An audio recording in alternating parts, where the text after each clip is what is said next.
Hey everyone, just before you get started with this episode of the Spen Bex show, just wanted to say that it's actually recorded before Christmas. We were due to release it before Christmas, but of course, well, to be honest, Christmas and life kind of took over and it's been a little bit delayed. So that's why we're wearing what we're wearing. That's why some of the conversation is about what it is. But we still think it's really valuable content and that we should release it anyway. So we're getting it out there. Stick around for the end because we do answer a viewer's question, which I think is a really great question and well worth sticking around for. Back to Spen Bex from pre-Christmas.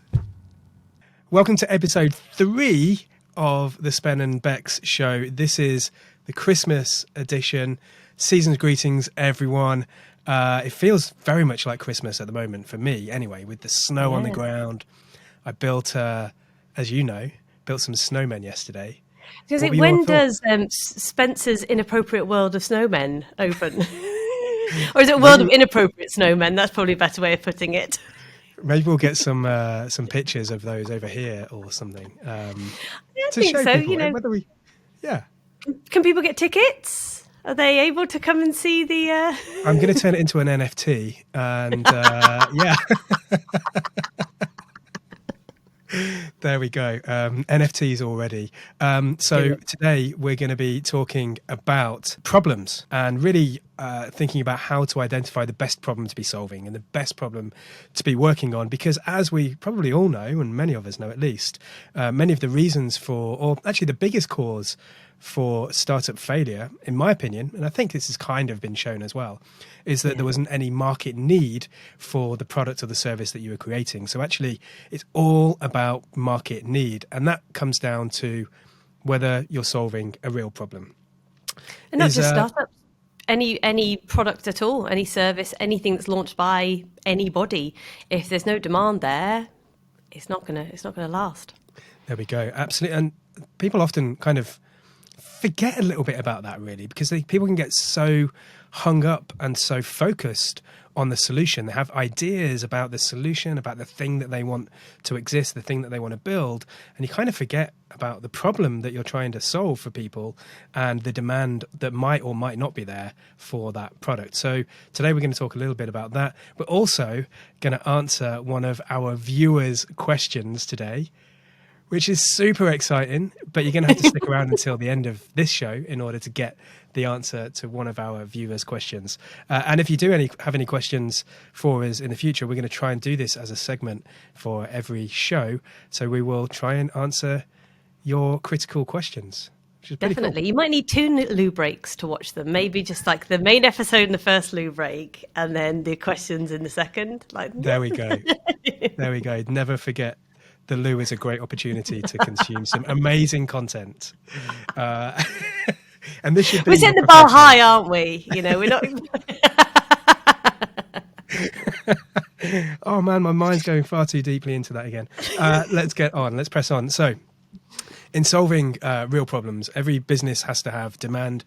You cannot escape the fact that in order for your business to be successful, to be sustainable, to thrive, you got to sell some shit at times, right? And therefore, it's helpful, right? Even if you're a charity, even if you're a not-for-profit, there's got to be some value creation from what you do that's going to drive some kind of engine of growth or engine of value. And I think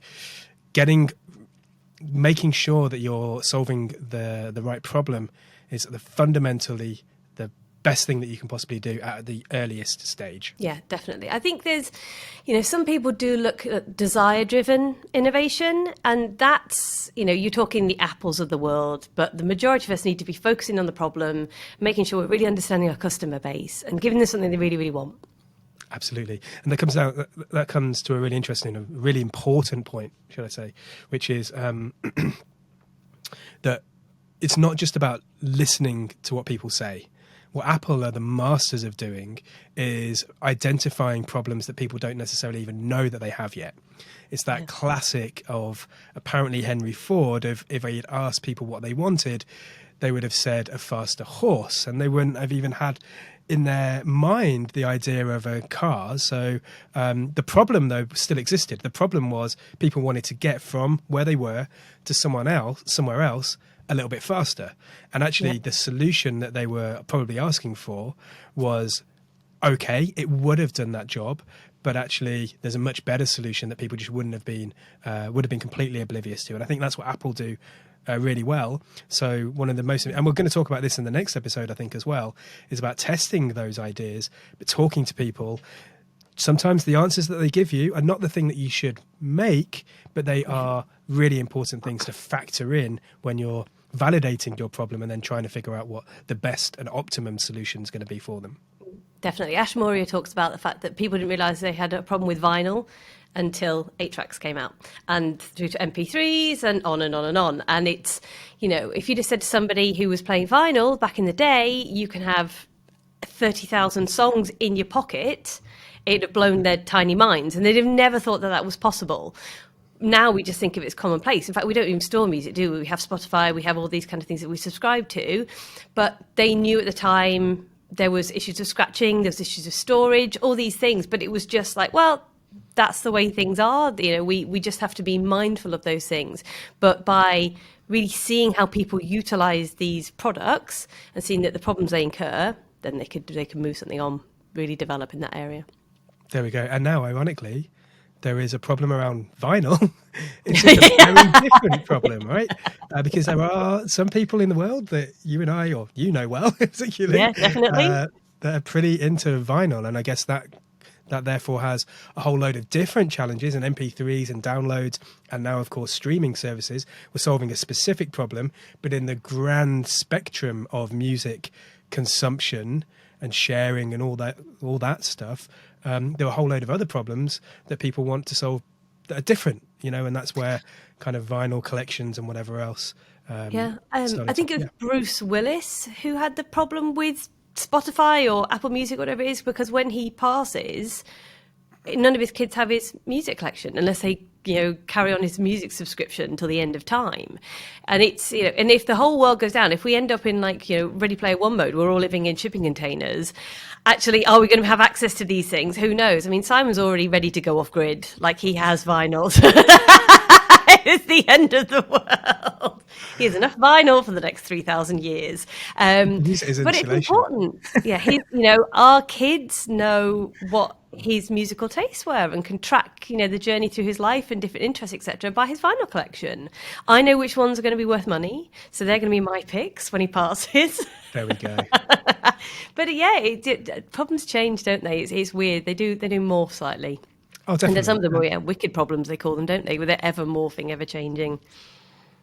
Absolutely. And actually, what we wanted to share today is a bit of I was going to use the word framework, but I think it's used so often. Let's just call it a set of 4 words for you to remember that we've handily put into one word that is really easy to remember. And we're going to tell you what that word is in a minute, because we're going to introduce the 4 main words that you need to be thinking about when trying to figure out whether your problem is substantial enough to really focus on and to see whether there's an opportunity for you to create solutions and a business around it. Okay, so the first word that I'm going to give you is big. Is your problem big? And when we talk about big, often we're solving our own problems or problems that we might see around us with the people that we're hanging around with or the work that we're doing. But it's really important to really firmly know that those problems exist outside of your small world. So how many people have this challenge, this problem that you've identified? And really that kind of comes down to figuring out the market size. And that could be very specific, very niche, very small, but actually if it's a big enough problem for those people, it still may well be substantial enough to focus on. So I think figuring out what that size of that problem is first is a really important thing. But it doesn't have to be a big problem. You know, how to kill time on a train is not a big problem, but many people face it. So it's the reason why people, you know, these mind-numbing games, it's a huge problem that it doesn't necessarily need solving, but, you know, there's demand for it there. So I think it doesn't have to be, you know, we're ending world hunger, but as long as lots of people face it, then yeah, that can also be deemed big. Exactly. And each of these 4 different things might be that some of them index really highly. Like there's an enormous pain for like 1 billion people, right? Yeah. 1 billion people need this thing in their lives right now, but it actually might be really small. But if 1 billion people, and you can get a percentage of those 1 billion people to be using your thing, then that's going to be a substantially enough product, right? Definitely. And so it reminds me, actually, your example there reminds me of the mirror in lifts. So lifts didn't used to have mirrors, and apparently there were a load of complaints, right? Crazy. Back in the industrial age, mirrors didn't have lifts, and people were complaining all the time about the lift taking ages to go up. It was just too slow, and they were getting all of these complaints. So what the engineers tried to do was improve the speed of the lifts. But even if they made them faster, people still complained. But the problem wasn't that the lifts were too slow. The problems were that it felt too slow. And that's a really important point of difference, because even if it was the same amount of time, but it didn't feel slow, everyone's happy, you get less complaints. And that, of course, iPhones weren't around at that time, so people couldn't. Looking at yourself. Yeah. So looking at yourself became the hobby of choice in lifts. Wow. And still it continues. I can't help it. But yeah, check I haven't got anything in my teeth. I'll tell you if you did. Don't worry. Radical Thank candor. you. So there you go. So identifying the problem, phrasing it in the right way is really important. But how big is it? How many people have this problem? What's that kind of potential market size? And these are some of the things that you would need to be thinking about if you were going down a fundraising route. But if you're not, if it's bootstrapping, having an idea of that is really important as well. Yeah, 100%. The second one is how urgent is your problem. And I'm just looking over here at my notes. So how quickly does this problem need to be solved for people? What's the time frame? How much of a pain is it right now for people? Is it something that you've got to solve in the next hour, the next day, the next week, the next month, the next year? What's that kind of time frame? And there's so many different factors that come into something like urgency. You were talking, I think, earlier about regulation and compliance changes, right? Yeah. And so, yeah, if something changes in the world that you're working in around regulation, it might mean that you've got to innovate. You've got to solve that problem as an urgent matter of urgency. Well, you look at Brexit and GDPR. I remember a couple of years ago, everybody panics like, we can never send another email. Can I use my phone to answer work emails? Is there, like it was just insane, wasn't it? Everyone was absolutely petrified. And it just, everything ground to a halt. I mean, I remember at the time we doing user research questionnaires. And it's like, well, I think we're going to have like 10 pages of terms and conditions before somebody says whether they like something or not. It's like, is that even doable? And that's the thing. If you've got these kind of huge pressures coming, there's a real demand there. Yes, those big changes come very rarely, thank God. But yeah, they're definitely worthwhile considering. Definitely. And even things like cost of living crises. There's so many problems that are happening for people right now that are incredibly urgent, very timely. Actually, the right kind of products at this time are going to really help people. So urgency is the second really important point. And again, if it's not urgent, but it's big and it's painful, then it doesn't mean that you don't do that thing. It just means that you figure out how to maybe create more urgency through the selling process, through the marketing and selling process, so that you're kind of driving up that demand maybe artificially. We're looking at the point in which you are in the cycle as well. So I was doing a design sprint the other day, and interestingly, we were talking about mould, believe it or not, the glamour that is my life. And actually, if you look at like cost of living, people aren't turning on their electricity, so they're cold. So a lot of people are buying these like bonkers wearable blankets, or I've been on video calls where people have sat in sleeping bags. Ingenuity at its best, and that's all fine and good. So you could try and attack that part of the cycle. But actually, another thing, I've heard people suggesting you leave your bathroom door open after you've had a shower to warm the rest of your house. That is going to cause mold problems. So especially in like rental accommodation, anything like that, it's an ongoing problem. And people are thinking, right, okay, well, I have a lot of properties. I'm a landlord for many people. careful? How can I react in terms of that ahead of time before I get a mold problem? So not a particularly glamorous thing, but if you look at it and go, okay, well, what is the end scenario? Okay, well, I could create something that tackles the mold, or I could do something that stops it in the first instance. And that might be some kind of education process as to how people do something. It could be a product to keep them warm. It could be any number of things. It could be a community hub where people can go and keep warm, and there's multiple different points in these cycles, but having an awareness and forethought about where something's likely to end up, then you can look at what the best point to interject is. Yeah, it's really, and it makes me again think of the importance of the problem statement.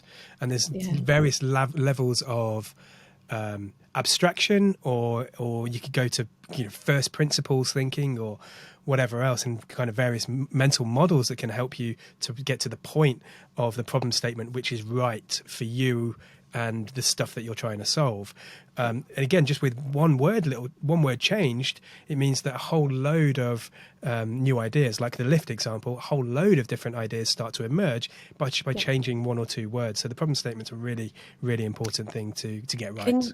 Can you go into that problem statement thing a little bit more? Because, I mean, some people might be on my level when they're talking about mold and aren't aware of mental models and problem statements. So can you dig into that a little bit more? So there's a load of different formats that you can use for problem statements. One of the ones that I use quite a lot, because it focuses specifically on individuals or the users that you're trying to focus on. So it brings in kind of some of those design thinking principles about empathy, etc. And it also really focuses on the problem and the struggle that people are having. So one of the phrases that I use for a problem statement is, we're here to help your audience, the target group that you're looking for, who wish they could. So there's some kind of opportunity or benefit that people are looking for, but they struggle because, so this is really getting to that struggling moment that people have. What is it that, are there no solutions out there? Is there inferior stuff? Is it a price point? Whatever else. That's the specific things that you can bring that are unique to those audiences, and resulting in, so we're here to help people. Let's give you an example. We're here to help people that step into a lift who wish they could get to the top floor quicker, but struggle because the lifts are slow and they're bored because they don't know what to do, resulting in anger and frustration when they walk into their meeting. And so you can see, by phrasing it in that way, you're covering so many different angles, completely leaving the solution out of it. Absolutely. There's nothing there about the solution at all at this stage. This is about the fundamental problem that people are having. Now, one of the activities that I do a lot when doing things like design sprints or pre-design sprints, actually scoping workshops, is try to identify what that single phrase of a problem statement is, agree it, get to the best shape of it that you can. It doesn't have to be perfect, but the best kind of shape that you can fairly quickly, that enable you to have that direction of travel and that right level of abstraction about how deep you want to go into the root cause problem for that specific audience group. And it's nice to layer on how might we's on top of those, aren't they? Right. And that would definitely be the next kind of step, I think. So, how might we provide an experience for people to get the feeling of going faster in the lift? How might we get people to walk out of a lift with a smile on their face? Whatever it is. Absolutely. Next level would be to start to think about not necessarily solutions, but to drill into the specific problem area that you think is the most important to be solving, for sure. A quick recap. We've had big. Is your problem big? Urgent. Is it urgent? Is it needed now? What's the time frame for people in order to solve this problem? The next one is it real? Now that sounds super obvious, right? But actually so many of the times that we think about these problems or think about problems that people might have, and it's not actually a real problem. What you need to be thinking about at this point is, how painful is it for those people? How painful is it for you if it's a challenge that you're trying to solve for yourself? Can you put a value on that pain or that discomfort, that stress, that frustration? And that might come in the form of money. So it might be that you're able to save people money by doing something quicker. It might be that you're able to save people time, again, by doing things quicker, by skipping some of those bigger processes that people might have. It might be that you're able to provide value, around kudos or around a social value that people have. It might be, I often think of a lawnmower, which is a horrible, I don't want a lawnmower in my life at all. Absolutely hate my Love a lawnmower. lawnmower. Oh, I hate it. Vile. Why? Why on earth do I have to have a lawnmower when everyone else on the street has a lawnmower, but Yeah. I somehow need to have a lawnmower, which I use like once every 3 weeks for about 6 weeks of the year, because that's the only time that we have decent weather enough for the actual grass to grow. Anyway, the pain point, though, isn't about whether I want to mow the lawn. My pain point, my discomfort, my stress comes from wanting a lawn that my kids are safe riding their bikes around, and also that when people come over for a barbecue, I get that kind of social value and social boost that people go, oh, look at your beautiful lawn. Your garden is so great. And that's the thing that I'm looking to solve with a lawnmower. Now, of course, I could solve that in a bunch of other ways now with automated lawnmowers or indeed AstroTurf. But actually, that's thinking about that pain. Is it real? How big is it? What price point can you put on it? Can you get some kind of metric about the pain that people are looking to solve? And sometimes you can't. If you think about, general happiness or well-being things, it's very difficult to put a value on that. But getting somewhere close will give you a really good indication that the problem is going to be worth solving. I've always wanted, a couple of years ago, I actually thought about starting up a service where you pool the things in the local neighbourhood and then pay to borrow them. So rather, like our next door neighbour, Andy, has all the things in the world. I think the man owns like 3 yurts. Like, it's just insane. When everyone comes like, Andy, have you got a whatever? Or how can I fix this thing? And like, he could monetize that. He spent all that money accruing all those things, all those tools. And actually, like you say, we don't all need to own a drill, a this, a that, a the other. A lot of people can't store them. They're a pain in the arse and don't know what the right thing is. So actually, if someone in with the next like neighbouring streets has an X that you can borrow and rent for X amount of hours, brilliant. It pays for the wear and tear of it. They don't have to be just that nice person who lends things out all the time. There's so many different ways of solving these problems, and they are right beneath our nose all the time. Absolutely. And those kind of things, that social movement, that cultural movement, maybe from a culture of owning to a culture of sharing and borrowing, and the kind of sharing community or sharing economy that was talked about a few years ago, but actually seems to have kind of died down a little bit. But I think it's going to have a resurgence, especially with things like cost of living crises, especially with things like sustainability agendas, and especially, of course, with a younger generation that don't see the value of ownership like we probably see it in our middle age. And so therefore the sharing community might be something which actually brings into that second point of urgency, and that time frame around some of those problems might actually become even more important. And the amount of products, just on that one, the amount of products that have launched, but the timing being completely wrong because the solution didn't fit the right problem. Google Glass, an amazing thing, an amazing solution, amazing piece of technology, but it was a piece of technology looking for a problem rather than something that was actually solving a problem directly. So yeah. The next one, on to number 4, finally getting there. Number 4 is persistence. So does this problem occur, or how often does this problem occur for you? Is it something that is day in, day out, a stress point, a point of anger and frustration for you that you've got to solve because it's becoming such a bugbear that it's important? Is it something which actually you can deal with over a short period of time, but actually because it occurs so often, it's something you've got to get done now? If it's high on the urgency and the persistent, and actually, it can be something really, really basic just to solve it because people's pains are high. So they say, don't they? Some people, if they've got their heads on fire, they'll put it out with a brick. It doesn't matter. So you don't have to come up with this beautiful solution that takes a long time to craft. Even just a really simple MVP, even such thing, it's like a concierge service that you set up.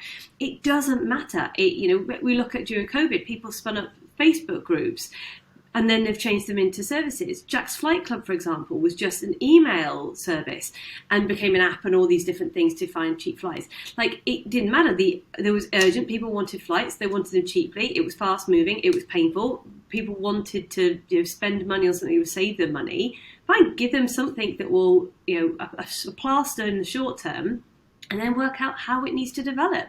That's fine. It's just understand, like you say, where they are on these different, on the different elements of your framework, and look at those where the ratios are, because that'll help you shape the solution and how it needs to come to life. Absolutely. And look, this is probably the first time that I've shared this on video, I think, and it's probably not new. And I'd actually, if anyone's come across something very similar to this, and there is an existing framework or an existing thing that exists, let us know in the comments, because it'd be really good to get more detail on it. What are your thoughts on it? Oh, by the way, you haven't unveiled the name. For any of the people that have really been focused on this, you would have noticed that it's BURP, big, urgent, real, persistent, which makes it the BURP principle. Who in the world is going to forget that BURP is what you need to remember when you're trying to find problems that really are worth solving? I mean, it fits beautifully with your inappropriate gallery of snowmen. There's obviously a level here, isn't there? You're not going highbrow. Forget that. Sesame Street is innovation. I mean, what size and shape of BURP have we got today? Like, exactly. I love it. I love it. It's a big belch. I don't know. It's a little squeaker. I don't know. Who'd have thought mold and burps today? Like, this doesn't feel very festive. I know, right? But look. It's stick in your memory, though, isn't it? And I think stick in your memory. Yes. Hopefully, it will stick in people's memories, and just run with it. Let's go with it. Let's see what people think. I think anything that helps people work out what they should be doing next. Yeah, incredibly important. I never thought of that. I think your burps are incredibly important, Spencer. But I think that's the thing. It's often, there's so many paths you can take, and there's so many directions, and it's just overwhelming at times. Even if it just gets you that next bit of information, like, great. Like, just, I'm a huge fan. I mean, I'm a consultant at heart, so I love a framework. Like, a framework or a matrix. Ooh, a new tool. Yay! Well, that is good to hear. Thank you. I got some validation. That's a tested a solution around the problem of not being able to figure out what problems people have and whether they should. There's something in there. It's definitely very meta. What led you to the creation of this?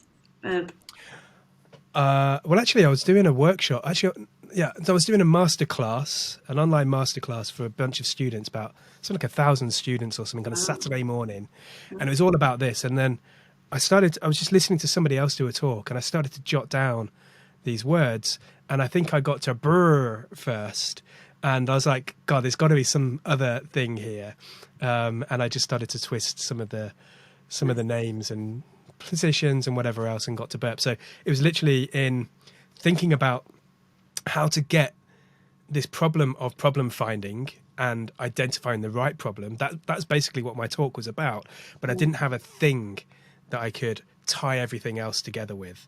And so mine was an urgent problem that I needed to solve right there, so I could go, here's a thing to hang all of this good stuff on. And that's where the BURP principle came from. I was at the BURP principle. Love it. Absolutely love it. So look, this leads us potentially onto our our audience question. Yes. Dun, dun, dun. Spen Bex, audience question. People are listening. This is incredibly exciting. One person listened. And actually, that one person wasn't my mum, so that's good news. Exactly. What a great question, though, as well. Shall I read it out? This is from Heidi Girl. So first of all, hi. Thank you. Hi. Good to see you. Hopefully you're back. I love how you break down a good sales approach into something so simple. I definitely think that having those who are most passionate about your product and service selling it is key. But how do you get here's the question. How do you get non-sales people to start selling? Like, what's your top tips for just starting to sell for techie or consultant people who perhaps have neither considered themselves a salesperson before, or may even say, I hate salespeople. So essentially, how do we get people who are not salespeople to be comfortable going through that sales process? Such an amazing question. Thank you, Heidi Girl, so much for that. Do you want to start off? Yeah, do you know, I don't like salespeople either, but weirdly I've been one over the years. If I think back actually to the start of my career, I was a salesperson, but I used to go to a very different track. I used to ask people what was going on, what was happening in their world. And actually it was design thinking before I even knew design thinking was a concept. Back in the day, I worked for Lombard Direct selling loans. It was all very exciting. Rotherham. Picture Rotherham, the late 1990s. Beautiful early play. 2000s. A call centre, no doubt. Yeah, and it was very much like understanding people's worlds. You know, what could they afford? What could they do? What would happen if? And it was just, and for me, it was making conversation and understanding, but actually then replaying this information with context. You know, I understood the problems at hand and how the solution could apply to them. And I think that's what's really important. And if you're talking about something that you're passionate about, not loans, but the startup that you're working on or the business, you know, really understanding your customers, don't be afraid to have initiative approach. So I think it's a couple of things here. Firstly, don't just go, right, this is going to be my strategy, I'm going to roll it out to everybody. Have some iterative conversations in the first instance. Find out what people their buying triggers are, what makes them want that, what need they have, what price point is appropriate for them. Once you have that information, especially the language they use, you can use that for similar people, whether it be in your marketing or actually those sales conversations. You can understand if a price point's appropriate that you're selling at, so that makes that sale far easier. When you're having a conversation with somebody, ask them what their budget is. And then it feels like an awkward question, but when I write proposals for people, I'm like, so what's your ballpark figure? So if I send you a proposal that looks like this kind of figure, how do you think that's going to land? Have that, collaborative conversation, especially when you're doing those first initial customers. And think of them more as a user panel than actually your customers. Trying to get into the skin of it. There's a big thing we talk about in Startup World, what size of customer are you going after? So B2C, for example, you're hunting fleas. There's lots of them out there and you need a lot of them to make money. Whereas elephants, so you go fleas, mice, rabbit, deer, elephants. Elephants would be like an NHS trust. There's not many of them. They're huge and they're difficult to land. So you really need to have honed your sales process before you start hunting elephants because there aren't many to go at. So I think it's that whole thing of getting comfortable with asking questions. Don't think you need the solution. Don't go in just trying to sell the solution without framing it appropriately. And actually, if you really feel passionately about the thing you've solved, the problem you've solved, hopefully that should be a little bit easier. So that would be my starting point. What are your thoughts? Yeah, all of that. Yes, underscore it. I think, so for me, if you're solving a real problem for people, a genuine, important problem that people need in their lives, then don't be ashamed about selling. Selling is a good thing. They want this thing. There is a struggling moment in their lives that they need some kind of solution for. So you should be proud that you're selling something that's going to solve that problem. And that's an enormous mindset shift for a lot of people, because we naturally are quite humble and reserved. Or often, if you're not an out-and-out salesperson, then you may be more humble and reserved and find it difficult to kind of take that approach of this is going to solve your problem. But that's the reason that you're doing this, right?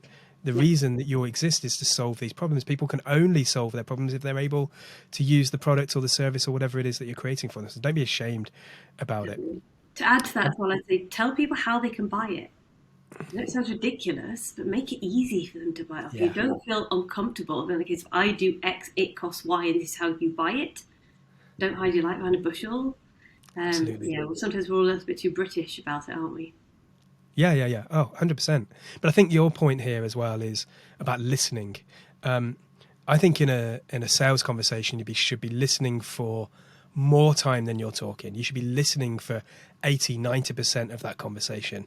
And then the mastery is about basically saying what people have just told you, but in a way that makes it so obvious that your solution is going to solve that problem. You find out the pains the benefits that people are looking for, the jobs to be done that people have, and the progress they're looking for in their lives. And if you say, so you just told me that you have these problems, what if I said I could make that go away for you with this solution that's just going to be, this is how you get it, this is how I'm going to support you through that process, or through through the solution. This is what it costs. If I could solve that, that's the question. If I could solve that for you today, how much would that be worth to you?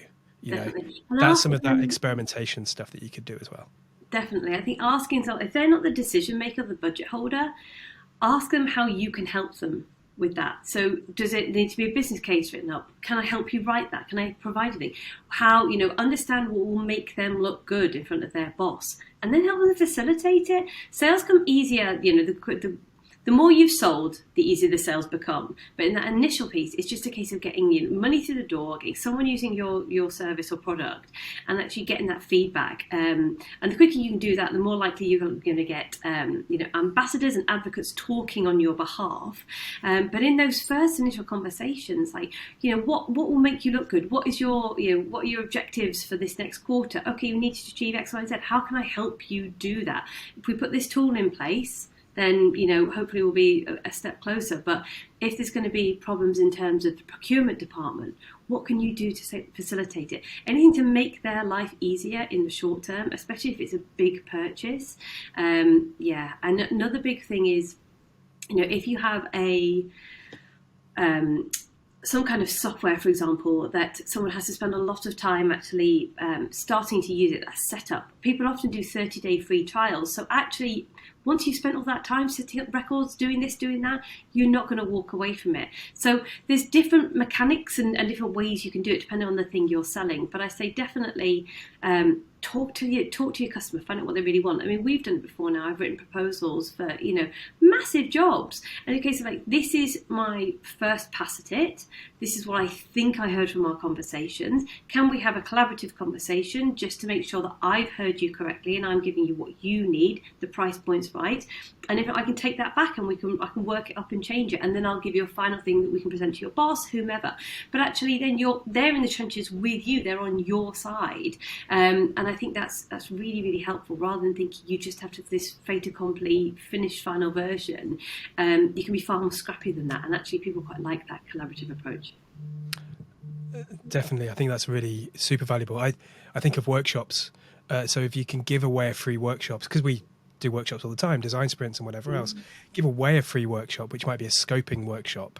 And that will give people an understanding of the workshop style, what it's going to do for them and everything else. But then the joy is that in that workshop, they've told you exactly what you need then to sell.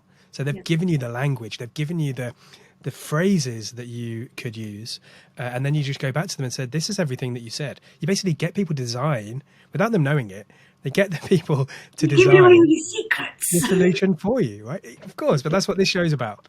We're giving away all the secrets. The other thing to think about, if you want a longer form answer to this, demand side sales. Demand side sales by Bob Moester is all about stop selling and help your customers make progress. And this is from Bob Moester, who is really the godfather of the Jobs to be Done framework. He developed this with Clayton Christensen. And it is a brilliant book for figuring out how to, essentially that, stop selling to people and help them start to make progress on the challenges that they've got in front of them. And that completely changes everything that you believe around selling and starts to give a very positive focus on the benefits that people are going to be looking for rather than your solution. The reality is no one wants your freaking product. No one wants it, right? Once you get over the fact that no one wants it, you can go, but they do want to solve this problem. Yeah. And actually, this is the best way for them to solve it. So therefore, it's really easy. I think it's like, if we're talking books, I can't remember who it's by. There's a book called Persuasion, which is a brilliant book. Brilliant book. I don't think I've got that to hand. And anything by Daniel Pink as well. He tends to persuade. Anything by Daniel Pink. Persuasion is by Robert Cialdini. Oh, yes, that's an awesome book. And if you're a bit of a psychology nerd like me, you'll love it. It tells you how to get, if you're arrested, how where to sit to be less likely to be accused. Wow, nice. Yeah, there's all sorts of fun stuff, but actually, it's a case of that. How do you get someone to that position of able to be persuaded in advance of that preparation for, which is what's called persuasion. I think you wrote a book called Persuasion in the first instance, which was actually all the sales hacks. There we go. Did a thing where he actually researched how people sell. So yeah, he's done a couple of things, and they are fascinating. They're good reads. Fantastic. So loads of stuff there. Hopefully that has answered your question, Heidi girl. And any other questions that you have, just throw them into the chat in the first instance, into the comments on YouTube or wherever you've seen this. Maybe throw it out to LinkedIn. You can definitely find us on LinkedIn as well. Should we call it there? Just quickly, a bit of homework, as per usual. You know me. This isn't just fun. How would you say? So, what can people do to apply the BURP framework? Do you think they can rate on the 4 elements out of 10, for example? How would you suggest someone put this into play? To start with, jot those questions down.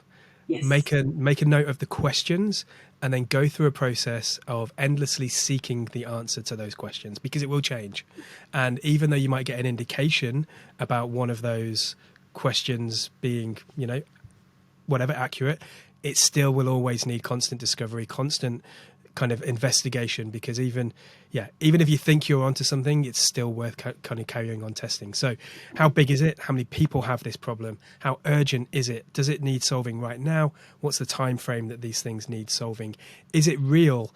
Actually, can you put a value on the size of this pain and the challenge that people are looking for right now? Is there some kind of monetary time figure, pain, discomfort, unhappiness factor that people can kind of put some metric to? And then the final thing is persistence, which is how often does this seem to happen for people? And you can start to ask people questions, potential users, around these things as well. Is this something that you encounter? Or how often does that happen for you? How would you rate that in terms of its importance if it could be solved right now? Those are the things that you need to be doing.